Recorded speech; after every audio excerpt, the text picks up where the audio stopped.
Hello, beautiful people. This is the Inspiration Trilogy. My name is Marika Gare, and this is a platform for women across the globe to share wisdom, advice, and just have some meaningful conversations. So today's guest is Alissa Pongas. I hope I said that right. Who's a life coach and business mentor. Welcome to the show. Thank you so much for having me. Look, it's great to have you here. For those who may not know who you are, do you want to tell us a little bit about yourself, your journey, and how you got to where you are? Sure. Now, in short form, I have many labels. So I'm a mother, I'm a wife, I am an employee, I am a business owner, I am all the things to everybody, but most importantly, I am me, and that's what makes me so different from everybody else. I love to remember that staying authentic and staying true to my passion and my mission is key in creating success and continuing this journey in life. So I have my own business as a life coach and business mentor. And the qualifications behind that, because a lot of people I feel like can sort of turn their nose to the coaching industry, because a lot of people in the past have claimed that label without the certification or the experience behind it. So behind that, I am a master practitioner in neurolinguistic programming, which is all to do with the brain, the language, and the linguistics that we process and speak, and the way that we process that. So we are programmed with different beliefs and stories over our whole lifetime, and sometimes they can be for the better and sometimes they can be for the worse. And utilizing neurolinguistic programming allows us to really deep dive in reprogramming those beliefs for a more positive effect, and to really create the reality that we desire rather than tainting the reality that we are wishing to achieve. So that's neurolinguistic NLP. Then there is quantum healing. I'm also certified in hypnosis. I've dabbled in breath work. Also, there is a beautiful technique and modality called emotional change technique, which sends clients and beautiful souls on a journey through their timeline, whether that's a past life, whether that's in utero, and whether that's like a young child. It allows them to access memories that may have been blocked out for a reason, or certain events or traumas that have occurred in their lifetime, and really work through them and transform them. So then those feelings of repressed anger, guilt, sadness, fear, whatever it may be, doesn't affect them like it used to. They have a whole different spin on exactly what has happened and how they can utilize that to be their power, rather than the reason as to why not, that they cannot do X, Y, and Z. Yeah. That's so important, right? Because there are so many people who are experiencing challenging times or traumas, and it really affects you on a cellular level even, and you can have long-term health issues. And until that's acknowledged and recognized and processed, you can continue having issues throughout your life, and the way that you perceive yourself too, and you in the world. So look, it's really important. So for those who don't understand quantum healing, it's something I'm hearing quite a lot lately. Do you want to explain a little bit more about what that is exactly? Yeah, so I think people can perceive quantum, the word quantum, as some magical woo-woo term that means like it's witchcraft and spells and all the things, when really quantum healing is, in effect, holistic healing without all the medical intervention and without all the labels that the medical system can give people as well. And also working on, like you said, a cellular level, working with the mindset, working with mental health, because what we know to be true is unprocessed emotions or trauma or events then manifests into physical illnesses and ailments. For example, having a sore neck to a certain side of your body. The left side is your feminine side, the right side is your masculine. If your neck is sore and stiff turning to one side, well, where are you not being flexible in the feminine energy? And same too with the masculine. So every part of the body has a different representational meaning when it comes to quantum healing, and also when it comes to processing, okay, well, it's not exactly just a stiff neck. What else is underneath that? For example, when people have a sore back, I'll often ask them, where are you not supporting yourself? Where have you not been supported? Because your back is the part of your body that controls everything else and that supports your body in its physical being. So there's lots of different parts of the body that people have no idea represent and mean something way more than it really is. You know, there's so many illnesses and diseases is how I like to speak of it, because disease is a dis-ease, meaning that it's something that we can work through regardless. You know, we'll be honest, yes, there's some diseases that seem to be incurable and all these things. However, if people really had the insight and had the capability of knowing what is really underneath all that, they may have had different outcomes. They may have had a different perspective, may have been able to seek support from different external services, having a wealth of knowledge rather than just being labeled with something from the doctors and running with it. There is so much more to a diagnosis and a disease than going to the doctor, being diagnosed, being given medication, whatever it may be. I'm not against the medical system and I'm not against having to take medicine and things like that. However, I believe that there is other ways to heal on cellular levels, on the mindset level, within our mental health, that then also support us in healing physically as well. Yeah, and I think you're right. You know, in the past, we've quite often gone to doctors, and especially with previous generations, and we've just been labelled as something, given medication, and you just kind of accept it and carry on rather than really focus on, the core issues rather. Yeah, exactly. And then there's always a root cause underneath everything, and we can continue to operate on a surface level, which is not going to. It may be the band-aid for that time being. Like with children, they want a band-aid because they think it's magical, right? They think it fixes the problem when there's actually not something there in the first place. It may band-aid the issue. However, once that band-aid falls off, what happens next? The pain comes back. Or, for example, when people are taking Panadol and Nurofen for a headache consistently, the headache may come back once the medication is worn off, right? It's surface level cures or relief, temporary relief, and there is so much more that can be done, I believe, and in my professional opinion, that can transform the way you operate in a physical, mental, spiritual, emotional level. All that all surrounds health in itself, physical health in itself. And so going back to your own experiences, what was it, a turning point for you that made you, I guess, travel down the path of trying to understand a bit more and accessing that healing within yourself? Yeah, so becoming a mother was a huge pivotal moment in my life because and a mother that I work in the early childhood industry, which means that my kids went to daycare. So my son in the first 6 months was sick every month almost, right? Yeah. So we'd go to the doctor and it would either be viral or it'd be antibiotics. And then I found out how much damage antibiotics can do to a child's internal system, their gut health. My son has eczema and things like that. So all of these things came into play. And that's when I started to do a bit more research. And then I went to then fast forward to having my daughter is when we experienced a experience of speaking of my daughter, she knows when to enter the show. Oh, look at you. Hello. Yeah, so when I had this little one, I ended up in ICU for 2 weeks. Darling. I ended up in ICU for 2 weeks, which was all due to all right, you can go out there. Sorry, Rika. Go to Daddy, he's going to draw for you. You can cut this part out, can't you? Go out there.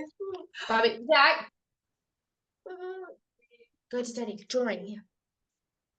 You weren't supposed to come home this early, young lady. All right, sit there on the floor. All right, there we go. Sorry about that. Okay. Yeah, so when I had Amani, I ended up in ICU for 2 weeks after contracting group strep A whilst in hospital after having an episiotomy. Wow. So long story short in that sense is I gave birth, I had an episiotomy to help support the birth of my daughter. Before I went home, I had asked to go home that day because I had my son at home and I didn't want to leave him. Before I left that day, which was 3 o'clock, I had her at 7 a.m. I had a low-grade fever and they still sent me home. However, I just thought as a mum, when you give birth, you're a bit hot and sweaty. Things are up and down, hormones. Yeah. So went home that night. It got to the point where I couldn't breathe very well. I couldn't walk very well.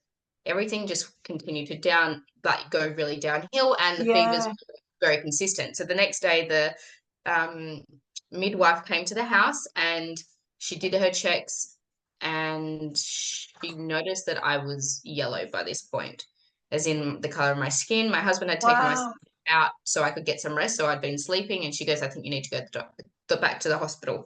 Mm. Fast forward, got to the hospital. When we got there, I couldn't walk. I was put in a wheelchair. I had no strength. I was in pain from an episiotomy with no pain relief, right? So everything was a shambles. Got up to the Yeah. community ward, and I began to lose my eyesight. I couldn't, like, everything went black. So, Really?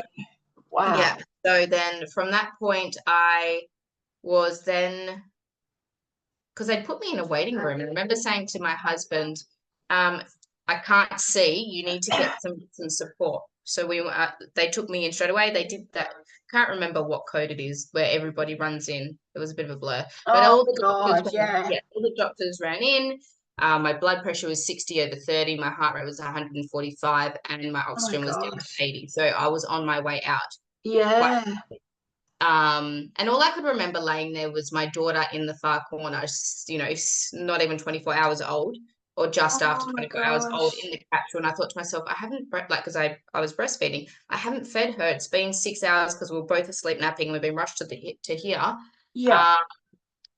And that's all I could think about. And I remember my husband being so far away on the other side of the hospital in the room that I was in, that all these doctors swarmed in. They were checking the wound, doing all these things, put me on Yeah. blood pressure medication, wanted to take me to a CT scan to check if there was any blood clots that had risen to the heart and or the chest, and that's why I wasn't breathing very well.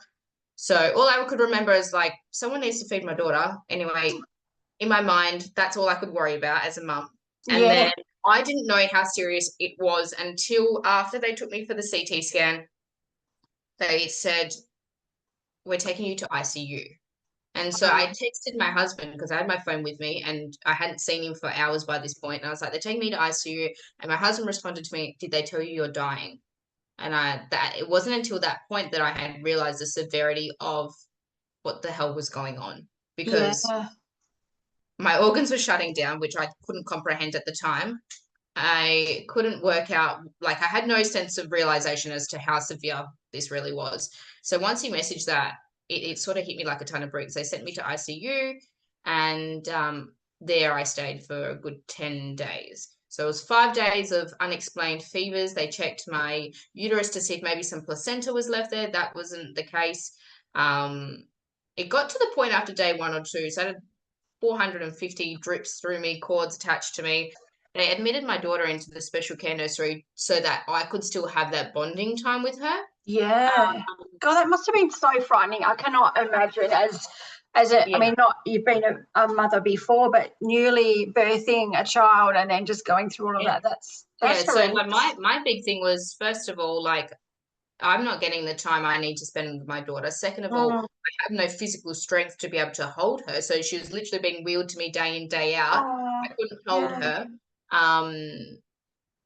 And so, yeah, so she was residing at the same hospital, so then I could still see her. In my mind, I thought, yeah, I can still breastfeed. Obviously, I couldn't for the first God knows how long because of all the medication and things. So within the first 3 days, um,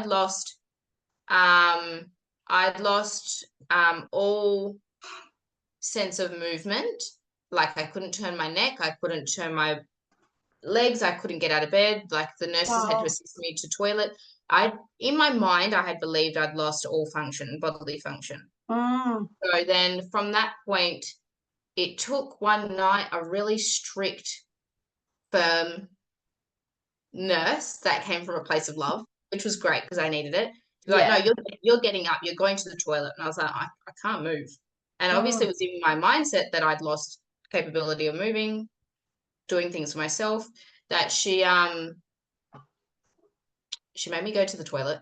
She helped me. I had, like, the chair toilet. And Yeah. in that moment, I was like crying because I was like, I can't do it. And I could do it. In the end, I could do it. And from that moment, I was like, okay, I'm getting my stride back. My blood pressure was starting to normalize and stable, and all the things were starting to get better. However, the oxygen was still really poor and the fevers were still there. So Mm. after the first 5 days of ICU, they're like, okay, well, we've stabilized this, this, and this. We've given you all these antibiotics. It's not going away. We're going to put you in back to maternity. Yeah. Still fevers, still fevers. Then they had decided they were going to put me into, between that point, I'd noticed that the episiotomy wound was not healing how it should. And to leave out the gruesome details, I told them, they did some tests. Testing come back straight away. And while I was in maternity, they had said they were going to take me to theatre one day. The next day they weren't going to take me. Then the next day they did. And in that meantime, I came back positive for group strep A. And as a female being pregnant, we get tested for group strep B, which passes through your body every 5 weeks, I think it is from memory. Yeah, so it's just a bacteria that travels through our body every 5 weeks. I'm pretty sure that is the timeline. And sometimes if it's present when you're about to give birth, then they recommend you to take IV antibiotics in the baby to be treated. If you don't, you're fine. So group strep A is a different strain of strep A. It is based on, like, strep A is like people get strep throat. Strep can be on your skin. However, if it goes inside an open wound, it can be fatal. You can be septic or sepsis. So at this point, I was septic. I wasn't sepsis. So it was poisoning. I had this poisoning. However, I hadn't cultivated into the blood yet. From that point, they did the operation, took out an abscess that was riddled with sepsis inside the episiotomy wound, which is where it started from. Yeah. And once I'd gotten back, I kid you not, as soon as I woke up from that operation, I was normal again, like that instant. And I was like, if only you had done this 9 days ago, or you didn't, anyway, that was what had happened. And in the meantime, my daughter, then I noticed they had taken her for a weigh when they go and do the weighing and all the things, and she'd come back, and I knew she had like a blister next to her umbilical, like her belly button. The umbilical cord had come off a little bit earlier than it needed. And I did mention that to the pediatrician, and then they came back with the news that she had contracted. Oh my gosh. And so they had told me that babies can die within 4 hours of contracting that. Are you serious? 4 hours? Yeah, if it becomes within the bloodstream.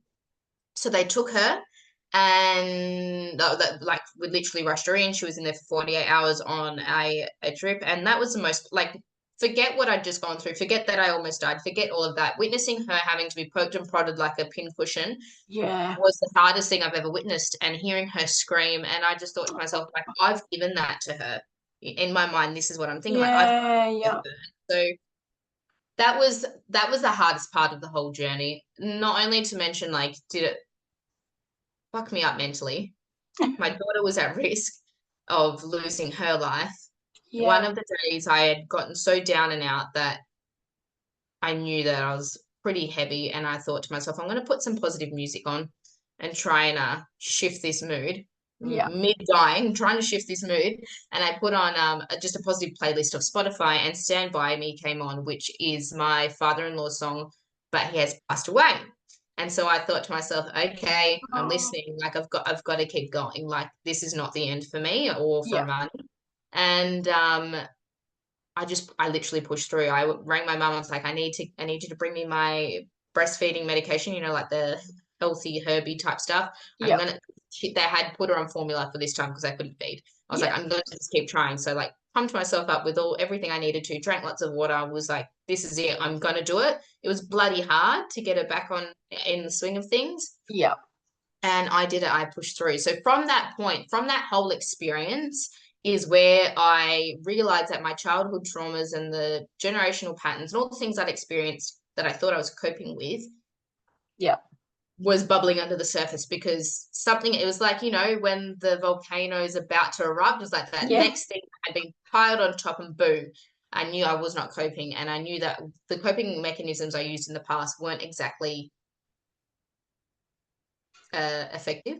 And look, I think many people can say the same thing. You do what you do at the time. I think when you're younger as well, obviously, you just, it's a different way of looking at things, and you just and I was always labeled the strong one, and with bearing that label meant that I was never comfortable with sharing my emotions or sharing when I was feeling down and out, whatever that meant. So then when this had happened, I was a blubbering mess. Like, I was actually able to feel again because I'd numbed myself, stopped myself, told myself that it wasn't allowed to feel a certain way.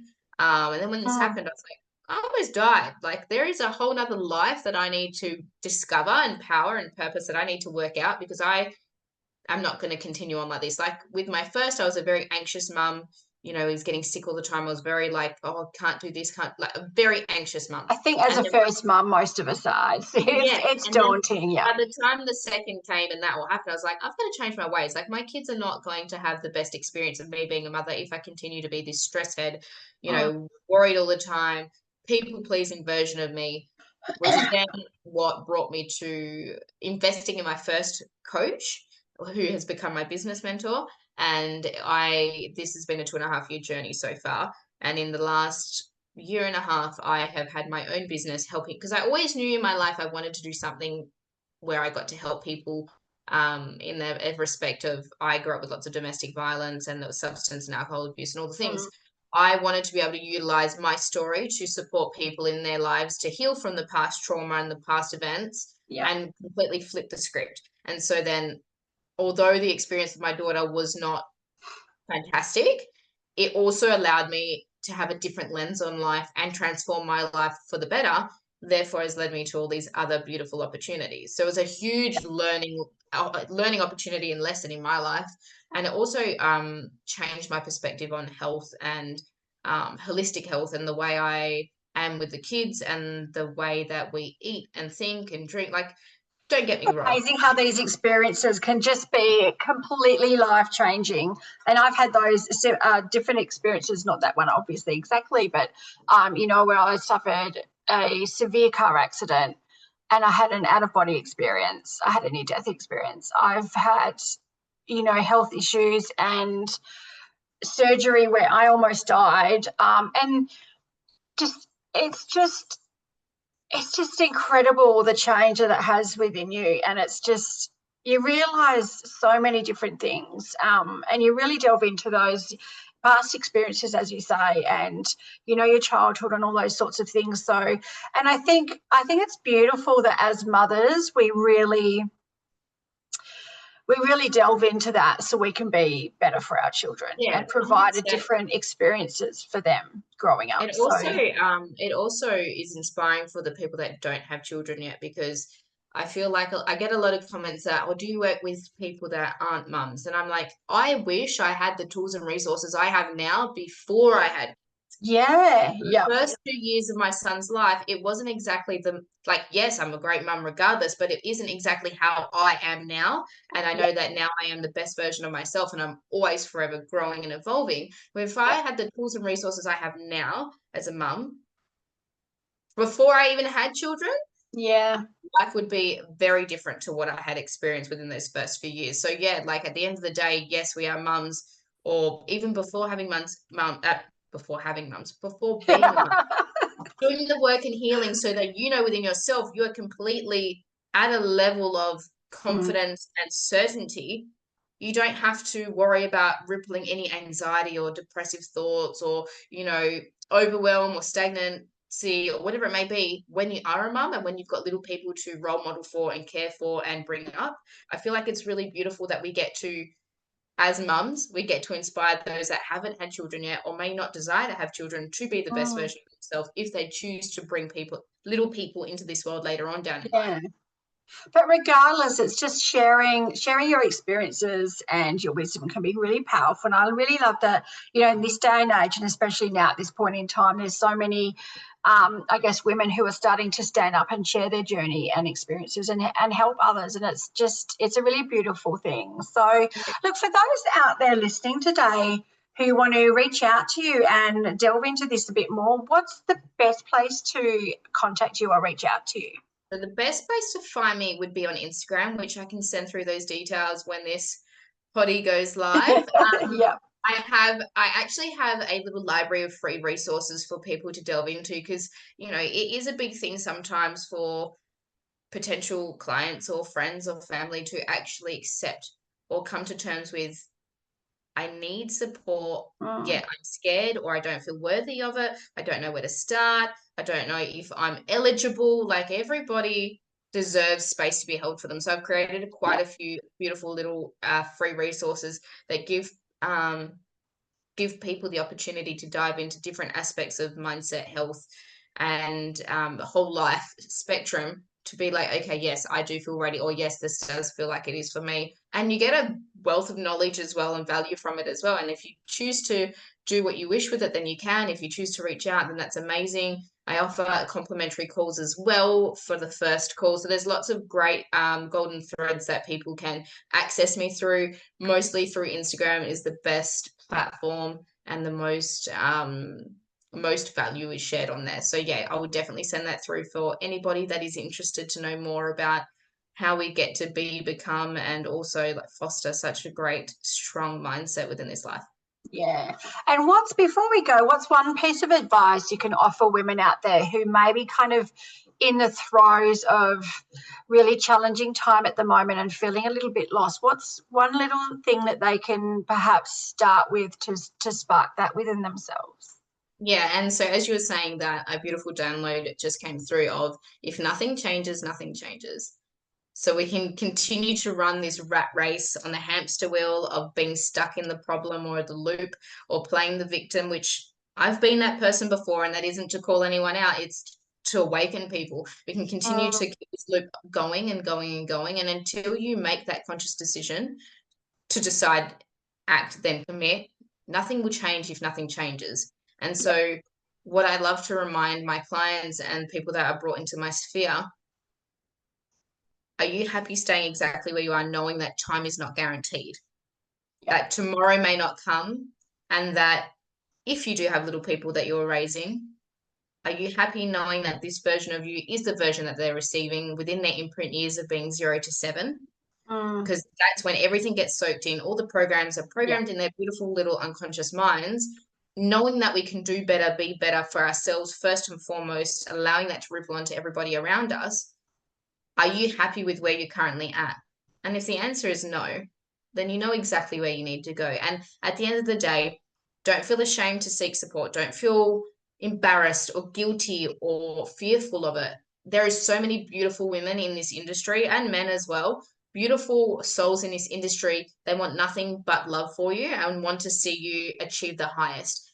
At the end of the day, it does include needing to invest in yourself and put yourself in uncomfortable positions to reap greater comfortability. So nothing great comes from staying comfortable. And really, is it comfortable that you're feeling right now? If you're feeling stuck and crappy in whatever you're experiencing, that comfortable is not actually a true version of accessing your higher self or higher capabilities and versions of you. Yeah.